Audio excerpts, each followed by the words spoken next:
Hello viewers, তোমরা সবাই কেমন আছো? আশা করছি তোমরা সবাই অনেক ভালো আছো। আজকে আমি তোমাদেরকে ষষ্ঠ শ্রেণী সাহিত্য মেলা এই বইটির শ্যামল গঙ্গোপাধ্যায় লেখা শঙ্কর সেনাপতি গল্পের প্রশ্ন উত্তরগুলো সুন্দর করে বুঝিয়ে সমাধান করে দেখাবো। তোমরা ভিডিওটা প্রথম থেকে শেষ মতো মন দিয়ে দেখে দেখো, ঠিক আছে?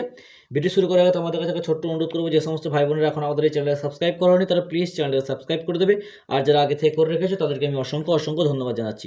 এখানে দেখো কি বলছে, নিচের প্রশ্নগুলির একটি বাক্যে উত্তর দাও। তার আগে বলেছে একের এক শ্যামল গঙ্গোপাধ্যায় লেখা দুটি বইয়ের নাম। তাহলে আমাদেরকে পূর্ণ বাক্যে কীভাবে উত্তরটা লিখতে হবে দেখে নাও। লিখতে হবে শ্যামল গঙ্গোপাধ্যায় লেখা দুটি বইয়ের নাম হলো বেঁচে থাকার স্বাদ এবং মনে কি পড়ে। একের দুইয়ের প্রশ্ন হচ্ছে তিনি কোন বইয়ের জন্য সাহিত্য অকাদেমি পুরস্কার পেয়েছিলেন। অ্যান্সার হবে তিনি, অর্থাৎ শ্যামল গঙ্গোপাধ্যায় শাহজাদা দারাসুকো বইয়ের জন্য সাহিত্য অকাদেমি পুরস্কার পেয়েছিলেন। তারপর দেখো দুইয়ের দাগের প্রশ্নগুলো বলেছে নিচের প্রশ্নগুলি একটি বাক্যে উত্তর দাও। তাহলে দুইয়ের একের প্রশ্ন আছে আকন্দবাড়ি স্কুলে ছাত্রছাত্রীরা কোন কোন জায়গা থেকে পড়তে আসেন। অ্যান্সার হবে আকন্দবাড়ি স্কুলে ছাত্রছাত্রীরা কাছাকাছি ভেটুরিয়া, সাঁইবাড়ি, ঘোলপুকুর আর আকন্দবাড়ি থেকে পড়তে আসেন, ঠিক আছে? দুইয়ের প্রশ্ন আছে স্কুলের জানলা থেকে কি কি দেখা যায়। অ্যান্সার হবে স্কুলের জানলা দিয়ে আকাশে মেঘ দেখা যায় এবং দেখা যায় যে পাখি উড়ছে। তিনের প্রশ্ন আছে শঙ্কর কিসের স্বপ্ন দেখে। অ্যান্সার হবে শঙ্কর স্বপ্ন দেখে যে ঘোলপুকুরে গাব গাছে উঁচু ডাল থেকে ঝাঁপ দিচ্ছে বড় দিঘিতে সিধে জলে না পড়ে শঙ্খচিলের মতো ভেসে বেড়াচ্ছে। চারের প্রশ্ন আছে শঙ্করের স্বপ্নে বাতাসের রং কি। অ্যান্সার হবে শঙ্করের স্বপ্নে বাতাসের রং হচ্ছে নীলচে। পাঁচের প্রশ্ন এমু ছাড়া উড়তে পারে না শুধু দৌড়াতে পারে এমন একটি পাখির নাম। তাহলে অ্যান্সার কি লিখবো আমরা? এমু ছাড়া উড়তে পারে না শুধু দৌড়াতে পারে এমন একটি পাখির নাম হলো উট পাখি। আমাদের কিন্তু সবসময় পূর্ণ বাক্যে কিন্তু উত্তরটা অবশ্যই লিখতে হবে। নম্বর থেকে প্রশ্নগুলো কি বলছে দেখো, গল্প থেকে একই অর্থযুক্ত শব্দ খুঁজে নিয়ে লেখো। বিদ্যালয় মানে বিদ্যালয়কে আমরা আর কি বলি? স্কুল বলি। এটা গল্প থেকে লিখতে বলছে। তাহলে বিদ্যালয়কে স্কুল বলা হয়। অনিল মানে বাতাস, জগৎ পৃথিবী, একাগ্রচিত্র তন্ময়, পাখা ডানা, আর রোপণ করা মানে রোয়া। নম্বর প্রশ্ন বলছে বিপরীতার্থ শব্দ দিয়ে বিপরীত শব্দ লিখে তা দিয়ে বাক্য রচনা। তাহলে এই যে ভিজে, এই ভিজের বিপরীত কী হবে? শুকনো। এই শুকনো দিয়ে বাক্য রচনা লিখতে বলছে। তাহলে শুকনো দিয়ে বাক্য রচনা আমি কি লিখতে পারি? শুকনো জামা কাপড় পরা উচিত, ঠিক আছে? এটা ছাড়া তোমরা অন্য যে কোনো একটা বাক্য রচনা লিখতে পারো। রাত থেকে হবে দিন, আমার বাবা দিনের বেলায় কাজ করতে যায়। বাইরে থেকে হবে ভেতরে, শীতকালে বাড়ির ভেতরে বেশি থাকে। আমরা কি করি? এই সময় এই শীতের সময় আমরা কি করি? বাড়ির ভেতরে বেশি থাকি। গাঢ় থেকে হবে পাতলা, লোকটি অনেক পাতলা। বিশ্বাস থেকে হবে অবিশ্বাস, আমি তাকে অবিশ্বাস করি। 5 নম্বর থেকে বলছে সন্ধি বিচ্ছেদ। তাহলে বঙ্গোপসাগর, এই বঙ্গোপসাগরের সন্ধি বিচ্ছেদ কী হবে? বঙ্গ যোগ উপসাগর। তাহলে বঙ্গোপসাগর। তন্ময়, যোগ ময়, তন্ময়। সাবধান, যুক্ত অবধান মানে যোগ অবধান, সাবধান। 30 যুক্ত এক, 30 পঞ্চানন, যুক্ত আনন, পঞ্চানন। 6 থেকে বলছে বিশেষ্য বিশেষণ, ঠিক আছে? তাহলে এখানে বিশেষ্য বিশেষণগুলি কি কি আছে? কি বলছে না, নিচের শব্দগুলির কোনটি বিশেষ্য এবং কোনটি বিশেষণ তা খুঁজে নিয়ে আলাদা দুটি স্তম্ভ সাজাও। এরপর বিশেষ্যগুলির বিশেষণের রূপ এবং বিশেষণগুলির বিশেষ রূপে লিখতে বলছে। মানে কি বলছে দেখো, নিচে যে সমস্ত শব্দগুলো দেওয়া আছে, যেগুলো বিশেষ্য দেওয়া আছে সেগুলো বিশেষণ রূপে করতে বলছে, যেগুলো বিশেষণ দেওয়া আছে সেগুলো বিশেষ রূপে করতে বলছে। তাহলে প্রকৃতি প্রাকৃতিক, ব্যথা ব্যথিত, মাটি মেটে, বিশ্বাস বিশ্বাসী, জল জলীয়, মাঠ মেটো, শব্দ এবং শব্দিত। 7 নম্বর শব্দ কি বলছে? 7 নম্বর দেখেন সমচ্চারিত বা প্রায় সমচ্চারিত ভিন্নাত্মক শব্দগুলি অর্থ লিখে বাক্য প্রয়োগ করো। বলছে দেখো এই যে এইগুলো ভাষা শুনতে কিন্তু একই হলেও বানানটা কিন্তু আলাদা আছে, কিন্তু এর অর্থ আলাদা রয়েছে। ভয়াকার পেট কাটা মনুষ্য আঁকা, ভাষা মানে ভাব প্রকাশের মাধ্যম। এটা দিয়ে বাক্য রচনা লিখতে বলছে। কথা বলার জন্য ভাষার দরকার হয়। আরেকটা ভয়াকার মনুষ্য আঁকা, ভাষা মানে ভেসে থাকা, পুকুরে অনেকগুলো মাছ ভেসে আছে। পরে মানে পড়াশোনা করা, সে 6ষ্ঠ শ্রেণীতে পড়ে। আর পরে মানে পরিধান করা মানে পরা, কোনো কিছু আমি জামা পরা পরা, ঠিক আছে? আমি ভালো জামা কাপড় পরে মেলাতে গিয়েছিলাম। শঙ্কর, একটা হবে শিব এবং শঙ্কর হবে মিশ্র। শঙ্কর যেটা শিব মানে শঙ্কর বেল পাতাতে তুষ্ট হন, আর মিশ্র মানে শঙ্কর জাতীয় গরুর দুধ খুবই পুষ্টিকর। মাথা মানে মস্তক, শীতকালে আমরা মাথায় টুপি পরি। আর মাতা মানে মা, আমার মাতা আমাকে অনেক ভালোবাসে। বাঁশ, একটা লম্বা গাছ, আমাদের বাগানে অনেক বাঁশ গাছ আছে। আর একটা বাস, যানবাহন, বাসে চড়ে আমি স্কুলে যাই। তারপর দেখো 8 নম্বর থেকে কী বলছে, গল্পে বেশ কিছু পাখি ও গাছের নাম আছে। এই পাখি ও গাছের নাম তালিকা তৈরি করে এগুলোর সম্পর্কে তথ্য জানিয়ে নামের পাশে লেখো। প্রয়োজনীয় শিক্ষক শিক্ষিকা সাহায্য জানা। এগুলো ছাড়াও তোমার জানা আরও কিছু পাখি গাছের নাম, তাদের বৈশিষ্ট্য লিখে ছকটি পূরণ করতে বলছে। তাহলে দেখো এখানে পাখির নাম দিয়েছি দুর্গা টুনটুনি। পাখির নাম আকার ছোট, এর রং বেগুনি, ঠোঁট হচ্ছে সরু লম্বা বাঁকানো, আর লেজ হচ্ছে ছোট, পা হচ্ছে সরু লম্বা, ঝুঁটি হচ্ছে নেই। বক তাহলে বড়, সাদা, লম্বা, সরু, ছোট, লম্বাটে আছে। মাছরাঙা হচ্ছে দেহের তুলনায় মাথা বড়, উজ্জ্বল রঙের, লম্বা ও সরু, খাটো লেজ রয়েছে, ছোট এবং এর ঝুঁটি নেই। তারপর দেখো একই রকমভাবে বলছে গাছের নামের ক্ষেত্রেও বলেছে, তাহলে একই রকমভাবে গাছের নারকেল, আম, জাম লিখলাম। আকার হচ্ছে লম্বা, নারকেলের কী জাতীয়, বৃক্ষ জাতীয়, এর পাতাগুলো সরু লম্বা, ফুলগুলো আছে, ফল গোলাকার, এবং কোথায় দেখেছি, সর্বত্র আমরা দেখতে পাই নারকেল গাছকে। আম হচ্ছে আকার বড়, বৃক্ষ জাতীয়, সবুজ লম্বাটে, আছে, ফুল আছে, এর ফল রসালো, এবং কোথায় দেখেছি, বাগানে দেখেছি। জাম হচ্ছে বড়, বৃক্ষ জাতীয়, মাঝারি, ছোট, কালো, এবং বাড়ির বাগানে আমরা দেখেছি। তারপর দেখো 9 নম্বর থেকে প্রশ্ন বলছে নিচের কতগুলো উপসর্গ দেওয়া হলো, গল্প থেকে উপযুক্ত শব্দ খুঁজে নিয়ে এই উপসর্গগুলি যুক্ত করে কয়েকটি নতুন শব্দ। তাহলে বি থেকে আমরা নতুন শব্দ যুক্ত করি শ্বাস, তাহলে নতুন শব্দ কী হলো, বিশ্বাস। প্রর সঙ্গে যুক্ত করি দেশ, তাহলে প্রদেশ। নি সঙ্গে যুক্ত করি শ্বাস, তাহলে নিঃশ্বাস। সু সঙ্গে যুক্ত করলে চেতনা, তাহলে সুচেতনা। আয়ের সঙ্গে যুক্ত করলে জীবন, আজীবন। তারপর দেখো 10 নম্বর থেকে বলছে নিচের বাক্যগুলি থেকে সংখ্যাবাচক শব্দ খুঁজে নিয়ে এখানে যে সমস্ত বাক্যগুলি আছে সংখ্যা, এখান থেকে সংখ্যাগুলো কী কী আমাদেরকে বের করতে বলছে, বা আকার নিচে একটা লাইন দিতে বলেছে। 5-7 মাইলের ভেতরে বঙ্গোপসাগর, এখানে 5-7 হচ্ছে সংখ্যা, 5-7। জনা 30 ছেলে মেয়ে বসে, 30 হচ্ছে সংখ্যা। সেদিন তাকিয়ে একটি ছেলে আনমনা হয়ে পড়েছিল, একটি হচ্ছে ছেলে, একটি হচ্ছে সংখ্যা। একদিন রাতে স্বপ্নের ভেতর সেও অমন ভেসে পড়ে, এক হচ্ছে সংখ্যা। তারপর দেখো এখানে 11 নম্বর থেকে কী বলেছে, 11 নম্বর থেকে বলেছে নিচের বাক্যগুলি থেকে অনুসর্গ খুঁজে বার করো, প্রতিটি বাক্যের ভিতরে যেসব শব্দ আছে তাদের সঙ্গে কী কী বিভক্তি যুক্ত আছে সেটা আমাদেরকে লিখতে বলছে।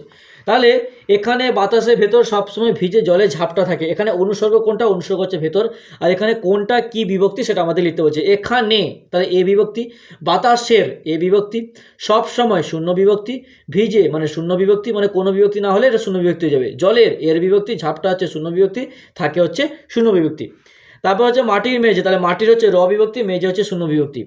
তারপর 3 নম্বর দেখা হচ্ছে সেই জানলা দিয়ে মেঘ দেখা যায় আকাশে, তাহলে অনুসর্গ কি দিয়ে, আর সেই হচ্ছে শূন্য বিভক্তি, জানলা হচ্ছে শূন্য বিভক্তি, মেঘ হচ্ছে শূন্য বিভক্তি, দেখা হচ্ছে শূন্য বিভক্তি, যায়ও শূন্য বিভক্তি, এবং আকাশের হচ্ছে এর বিভক্তি। 11 নম্বর থেকে 4 স্বপ্নের ভেতরে সে খাট থেকে পড়ে যায়, অনুসর্গ কি, থেকে ভেতর ও, সে থেকে ভেতর পড়ে ও, এগুলো হচ্ছে কি অনুসর্গ। আর স্বপ্নের হচ্ছে এর বিভক্তি, সে হচ্ছে শূন্য বিভক্তি, খাট হচ্ছে শূন্য বিভক্তি, যাই হচ্ছে শূন্য বিভক্তি। 11 নম্বর থেকে 5 সে তার স্বপ্নের কথা আর কাউকে কখনো বলবে না, তাহলে সে হচ্ছে শূন্য বিভক্তি, তার হচ্ছে শূন্য বিভক্তি, স্বপ্নের হচ্ছে এর বিভক্তি, কথা হচ্ছে শূন্য বিভক্তি, আর হচ্ছে শূন্য বিভক্তি, কাউকে হচ্ছে শূন্য বিভক্তি, কখনো শূন্য বিভক্তি, বলবে এ বিভক্তি, না হচ্ছে শূন্য বিভক্তি। তারপর দেখো 12 নম্বর থেকে প্রশ্নগুলো কি বলেছে, নিচের বাক্যগুলি থেকে উদ্দেশ্য বিধেয় খুঁজে নিয়ে লিখতে বলছে। উদ্দেশ্য মানে কি, যাকে আমরা মেনশন মানে যাকে উদ্দেশ্য করে বলবো সেটা উদ্দেশ্য হবে, বাকিগুলো হবে বিধেয়।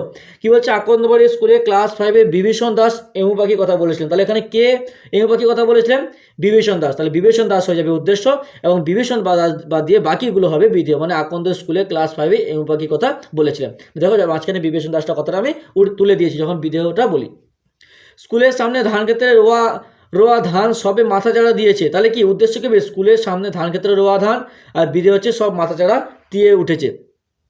গাঢ় ছাই রঙের বিরাট এক পাখি, তাহলে উদ্দেশ্য হবে গাঢ় ছাই রঙের বিরাট এক পাখি, বিধে হবে উজ্জ্বল। 12 নম্বর থেকে 4 তন্ময় হয়ে শুনছিল শঙ্কর, তাহলে উদ্দেশ্য হবে তন্ময়, উদ্দেশ্য হবে শঙ্কর, আবার বিধে হবে তন্ময় হয়ে শুনছিল। 12 নম্বর থেকে 5 এই খোলামেলা পৃথিবীর সবচেয়ে বড় বই, তাহলে উদ্দেশ্য হবে এই খোলামেলা পৃথিবী, আর বিধে হবে সবচেয়ে বড় বই। তারপর দেখো 13 নম্বর থেকে বলছে কথা ও চোখ এই শব্দগুলির প্রত্যেককে দুটি আলাদা অর্থে ব্যবহার করে বাক্য লিখতে বলছে। তাহলে কথা একটা কি, একটা প্রতিশ্রুতি, বাইরে কাউকে কথা দিলে কথা রাখতে হয়। আর হচ্ছে কথা মানে বাক্য, লোকটি অনেক বেশি কথা বলে। আর একটা চোখ মানে কি নয়ন, বৃদ্ধ লোকটি চোখে কম দেখে, আর চোখ মানে নজর, মানে বলে না আমি তোমাকে চোখে রেখেছি, ওই জন্য বলছে আমার চোখে তুমি সব থেকে ভালো। তারপর দেখো 14 নম্বর থেকে কি বলছে, পাঠ্যাংশ থেকে 7 জোড়া সাধিত শব্দ খুঁজে নিয়ে লেখো। দেখো সাধিত শব্দ তো এর মধ্যে বঙ্গোপসাগর, মাস্টারমশাই এবং যুক্ত আছে। দেখো পঞ্চানন, বড় দিঘিতে, অভিমন্যু, স্কুল বাড়ি এবং আকন্দবাড়ি, 7টা লিখে দেওয়া হয়েছে। 15 নম্বর থেকে বলছে নিচের শব্দগুলি দিয়ে বাক্য তৈরি করে একটি অনুচ্ছেদ লিখতে বলছে। এখানে যে সমস্ত বাক্যগুলি দিয়েছে এগুলো দিয়ে একটা অনুচ্ছেদ রচনা করতে বলছে। দেখো বাইরে হাওয়ায় বৃষ্টি গুঁড়ো উড়ে বেড়াচ্ছে, জানলা দিয়ে এক মনে তাকিয়ে দেখছে ঝিমলি, প্রকৃতি যেন রোজ নতুন নতুন সাজে এসে হাজির হয়।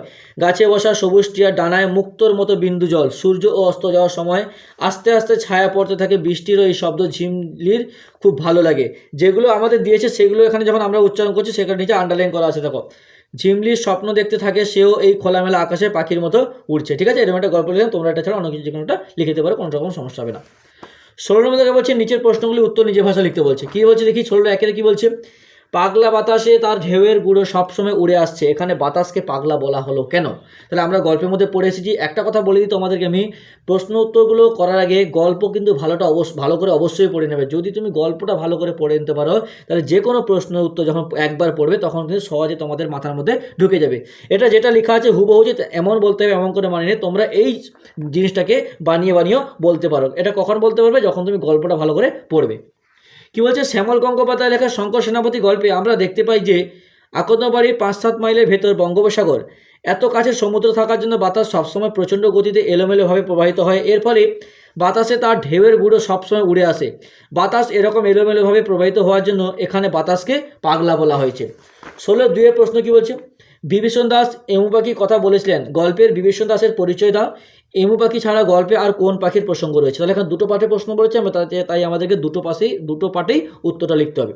শ্যামল গঙ্গোপাধ্যায় রচিত শঙ্কর সেনাপতি গল্পে বিভীষণ দাস হলেন আকন্দবাড়ি স্কুলের প্রকৃতি বিজ্ঞানের শিক্ষক। এটা একটা হলো দ্বিতীয় পাঠে যেটা বলেছে। আমি এখানে একটা ত্রিভুজ মানে বর্গক্ষেত্র টাইপের করে একটা করে দিলাম, যাতে মাস্টারমশাই বা স্যার যিনি মানে প্রশ্ন উত্তর দেখবে তিনি ভালো করে বুঝতে পারেন। তাহলে এমু পাখি ছাড়া গল্পের শঙ্করচিল, বাজ পাখি, মাছরাঙা, হাঁড়ি চাচা, ডৌখোল, পানকড়ি ইত্যাদি পাখির প্রসঙ্গ এখানে এসেছে। 16 নম্বর থেকে 3 প্রশ্ন আছে, শঙ্কর বুঝলো কোথাও একটা বড় ভুল হয়ে যাচ্ছে। কে এই শঙ্কর? তার স্বভাবে প্রকৃত কেমন? তার যে কোথাও একটি বড় ভুল হয়ে যাচ্ছে, এটা সে কীভাবে বুঝতে পারলো? তাহলে অ্যান্সার কী লিখব, শ্যামল গঙ্গোপাধ্যায় রচিত শঙ্কর সেনাপতি গল্পের শঙ্কর হলেন আকন্দবাড়ি স্কুলের ক্লাস 5-এর ছাত্র। এটা একটা পাঠ। দ্বিতীয় পাঠের অ্যান্সার হবে শঙ্কর ছিলেন প্রকৃতি প্রেমিক মানুষ। ও উক্ত গল্পে আমরা দেখতে পাই যে স্যার যখন ক্লাসে পড়াচ্ছিলেন তখন শঙ্কর ক্লাসের দিকে মন না দিয়ে সে জানলার দিকে তাকিয়ে আনমনা হয়ে পড়েছিল। শুধু তাই নয়, এই রাতে সে স্বপ্ন দেখে যে সেও পাখির মতো আকাশে উড়ে বেড়াচ্ছে। এটা হলো দ্বিতীয় পাঠের প্রশ্ন উত্তর। তৃতীয় পাঠের উত্তর কী আছে, একদিন ক্লাসে যখন মাস্টারমশাই পড়াচ্ছিলেন তখন শঙ্করের মন ছিল জানলার বাইরে, সে প্রাকৃতিক দৃশ্য দেখছিল। এরপর মাস্টারমশাই শঙ্করকে জিজ্ঞাসা করেছিল, খুব মন পড়াশোনায় চোখ কোন দিকে ছিল এতক্ষণ? এরপর মাস্টারমশাই শঙ্করকে কিছু প্রশ্ন করেন, কিন্তু শঙ্কর ভুল উত্তর দেয়। শঙ্করের এই উত্তর শুনে মাস্টারমশাই ঠাট্টা সুরে বললেন, শঙ্কর বুঝতে পারে না যে কোথাও একটা বড় ভুল হয়ে যাচ্ছে। তারপর দেখো 16 নম্বর থেকে 4 প্রশ্ন কি বলেছে। 4 প্রশ্ন বলেছে, এমু পাখির যে বর্ণনা শঙ্কর দিয়েছিলেন তার সঙ্গে পাখিটির মিল বা অমিল কি, সেটা আমাদেরকে লিখতে বলছে।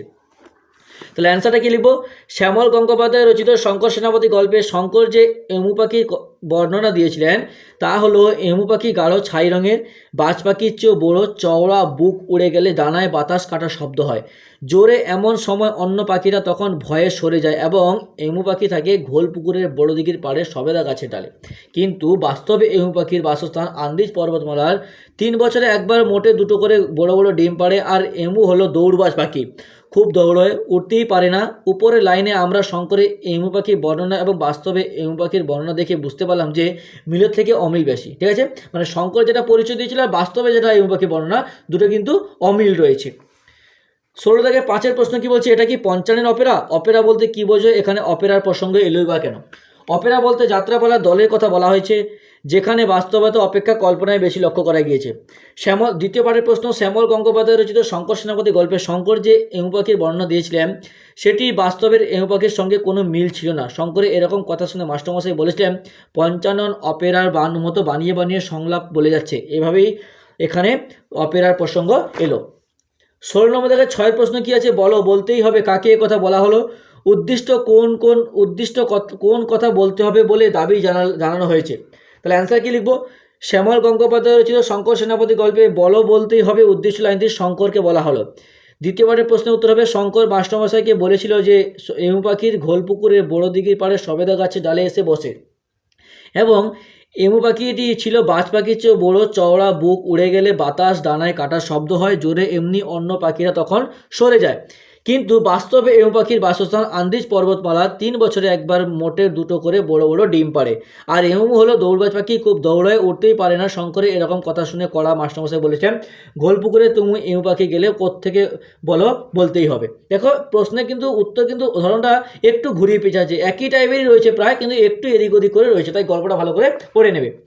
16 নম্বর থেকে 7 প্রশ্ন কি আছে, গল্প অনুসরণে আকন্দবাড়ি স্কুলে যে প্রকৃতি বিজ্ঞান ক্লাসে উদ্বুদ্ধ পরিস্থিতি নিজের ভাষায় বর্ণনা করতে বলছে।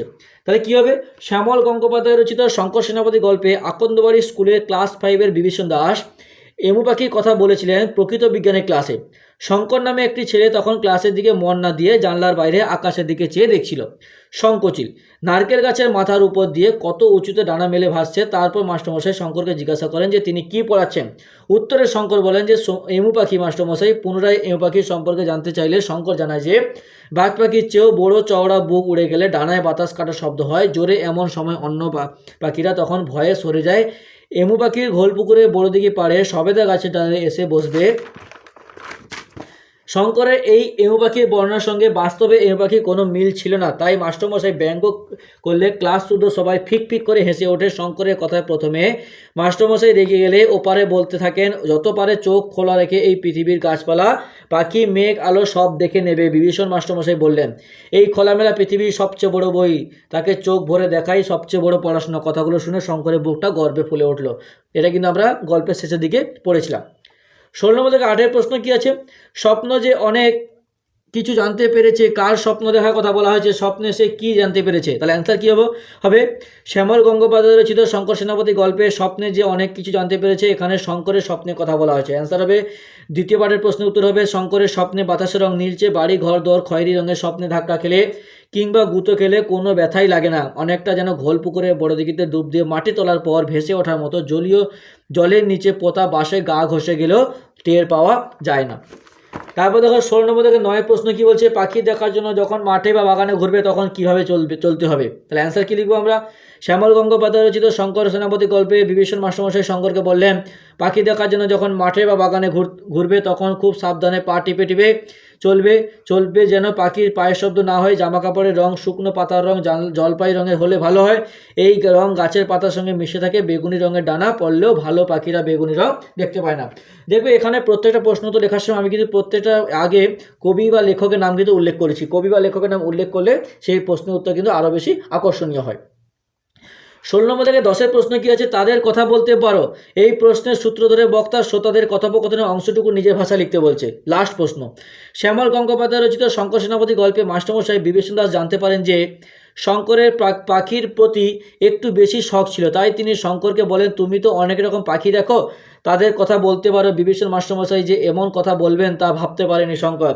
সে লজ্জার সঙ্গে বলল, মাছরাঙা, হাঁড়ি চেঁচা, ডৌখোল, পানকৌড়ি, তিতির। তারপর মাস্টারমশাই বলেন, বাহ, যত পারবে চোখ খোলা রেখে এই পৃথিবীর পাখি, গাছপালা, মেঘ, আলো সব দেখে নেবে। শুধু তাই নয়, মাস্টারমশাই আরও বলেন, এই খোলামেলা পৃথিবীর সবচেয়ে বড় বই, তাকে চোখ ভরে দেখাই সবচেয়ে বড় পড়াশোনা। শুনেই শঙ্করের বুকটা গর্বে ফুলে উঠলো। ঠিক আছে, তাহলে এখানেই গল্পের প্রশ্নোত্তরগুলো সমাধান হয়ে গেল। পরের যে গল্প বা কবিতা আছে সেটা পড়াবো এবং প্রশ্নোত্তরগুলো সমাধান করে দেখাবো। ভিডিওটাতে একটা লাইক করে তোমার অন্যান্য বন্ধুদের মধ্যে শেয়ার করে দিই প্লিজ, কারণ তোমাদের একটা লাইক আমাকে কিন্তু পরবর্তীকালে আরও ভালো সুন্দর ভিডিও বানাতে উৎসাহিত করে তোলে।